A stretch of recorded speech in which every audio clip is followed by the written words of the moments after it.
Padre Dios, que por tu palabra hecha carne has reconciliado contigo admirablemente al género humano, haz que el pueblo cristiano se apreste a celebrar las próximas fiestas pascuales con una fe viva y con una entrega generosa.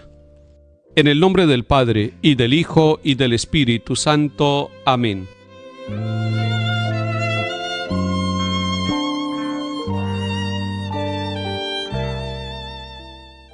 Lectura de la profecía de Oseas, capítulo 6. Vamos a volver al Señor. El que nos despedazó nos sanará. El que nos hirió nos vendará. En 2 días nos sanará. Al tercero nos resucitará y viviremos delante de Él. Esforcémonos por conocer al Señor.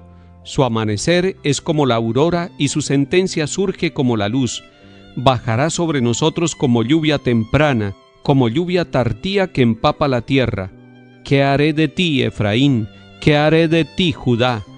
Su piedad es como nube mañanera, como rocío de madrugada que se evapora. Por eso los herí por medio de los profetas, los condené con la palabra de mi boca.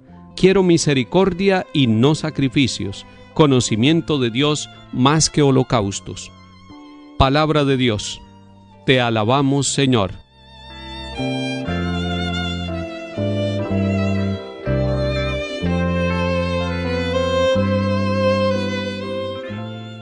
Quiero misericordia y no sacrificios, conocimiento de Dios más que holocaustos.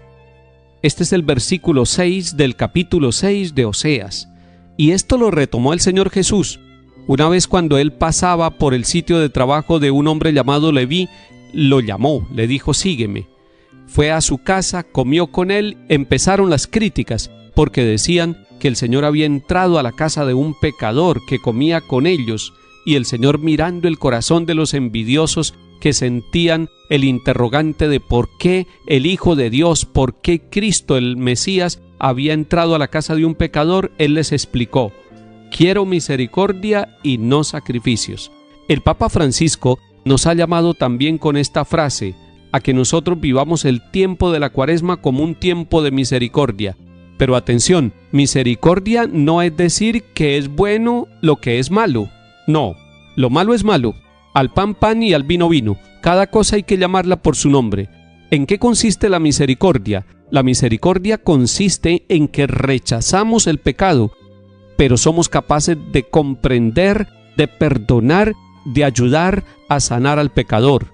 La misericordia no consiste en que nosotros le digamos sí al pecado, sino que le digamos sí al Dios que perdona, y es el mismo Señor el que va a perdonar nuestros pecados. Por eso el profeta Oseas dice: volvamos al Señor, esforcémonos por conocer al Señor. Y el Señor termina diciendo a través del profeta: es que yo quiero misericordia y quiero conocimiento de Dios más que holocaustos y sacrificios. El conocimiento de Dios nos lleva a reconocerlo a Él como el Dios de la misericordia. Hay un libro hermoso del Papa Francisco titulado Misericordia es el nombre de Dios. Es que cuando nosotros vamos conociendo a Dios, lo que vamos conociendo es su eterna misericordia, es su perdón, es una fuerza poderosa la misericordia. La misericordia no es signo de debilidad, la misericordia es signo de renovación y con poder. Cuando usted se vuelve una persona misericordiosa, no se vuelve una persona débil. Cuando miramos a Dios como Dios de misericordia, no estamos diciendo que es un Dios alcahuete, que es capaz de cerrar los ojos ante el pecado de la humanidad. No, Él conoce nuestro sufrimiento, Él conoce nuestros pecados, pero Él sabe que su poder se manifiesta amando para renovar, y es la fuerza del perdón, es la fuerza del amor, es la fuerza de la ternura, que hace que la persona, hombre o mujer, se renueve a pesar de toda la bajeza donde haya llegado a causa del pecado.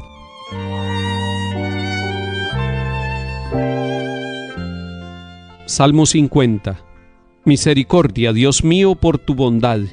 Por tu inmensa compasión borra mi culpa. Lava del todo mi delito, limpia mi pecado. Los sacrificios no te satisfacen. Si te ofreciera un holocausto no lo querrías.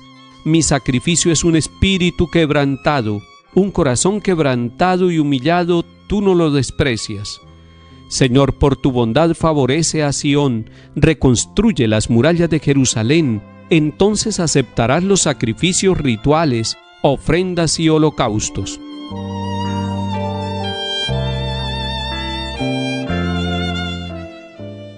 Lectura del Santo Evangelio según San Lucas capítulo 18. En aquel tiempo, a algunos que, teniéndose por justos, se sentían seguros de sí mismos y despreciaban a los demás, dijo Jesús esta parábola. 2 hombres subieron al templo a orar. Uno era fariseo, el otro un publicano. El fariseo erguido oraba así en su interior: Oh Dios, te doy gracias porque no soy como los demás, ladrones, injustos, adúlteros, ni como ese publicano. Ayuno 2 veces por semana y pago el diezmo de todo lo que tengo. El publicano, en cambio, se quedó atrás y no se atrevía ni a levantar los ojos al cielo. Solo se golpeaba el pecho diciendo: Oh Dios, ten compasión de este pecador. Les digo que éste bajó a su casa justificado y aquel no, porque todo el que se enaltece será humillado, y el que se humilla será enaltecido. Palabra del Señor. Gloria a ti, Señor Jesús.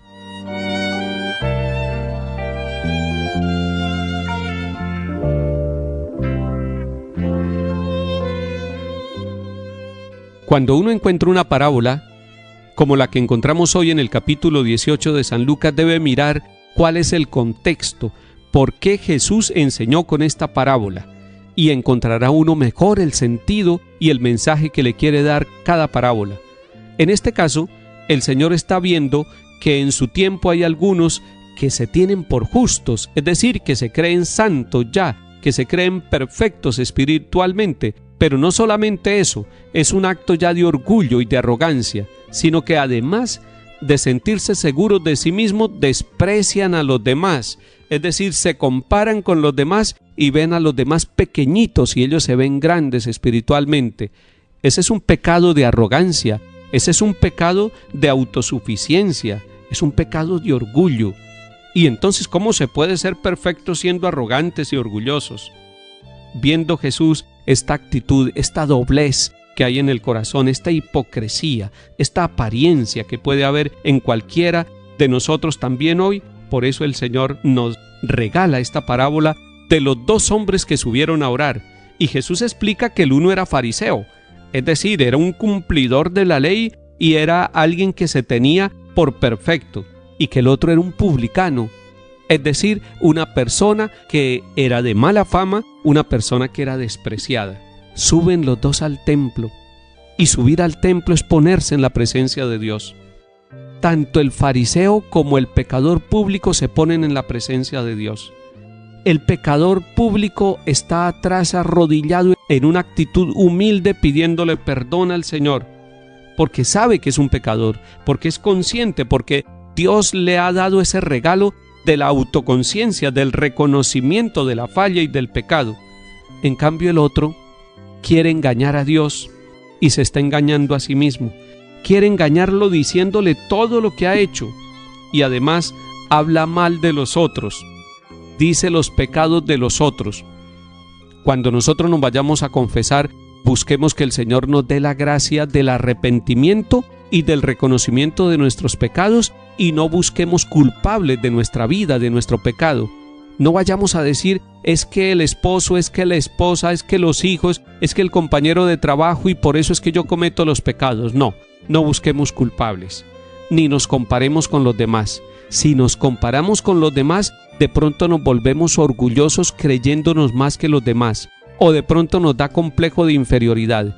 Pero en cuestión espiritual no puede haber ni complejo de superioridad ni complejo de inferioridad. Debe haber la dignidad de los hijos de Dios, que a pesar del pecado reconocen a Dios, tienen la imagen del Dios Padre, que ama con corazón de madre, de ese Dios que perdona y que comprende. Entonces no tratemos de engañar a Dios con nuestras oraciones, no tratemos de sobornarlo y de decirle todo lo bueno que yo he hecho. Jesús en otra parte del Evangelio nos ha dicho: cuando hagas una obra buena, que tu mano izquierda no sepa lo que hace tu derecha.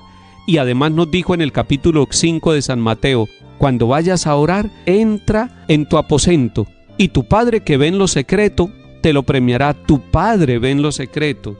entonces no podemos pretender como el fariseo tratar de engañar a Dios, porque tu Padre ve en lo secreto, Él sabe que somos pecadores. Dios nos regala el don del arrepentimiento y nosotros en nuestra libertad personal tomamos la decisión de pedirle perdón al Señor. Esa humildad le agrada a Dios, esa humildad abre puertas. En cambio, la arrogancia cierra puertas, la arrogancia hace que no se necesite de Dios. Nosotros sí necesitamos a Dios. Usted y yo somos pecadores y queremos, como el publicano, como el pecador, postrarnos y decirle: misericordia, Dios mío, por tu bondad, por tu inmensa compasión, borra nuestras culpas. Que el Señor nos dé la gracia de dejarnos llevar por su amor y encontremos una vida nueva, una vida renovada por su misericordia. En el nombre del Padre, y del Hijo, y del Espíritu Santo. Amén.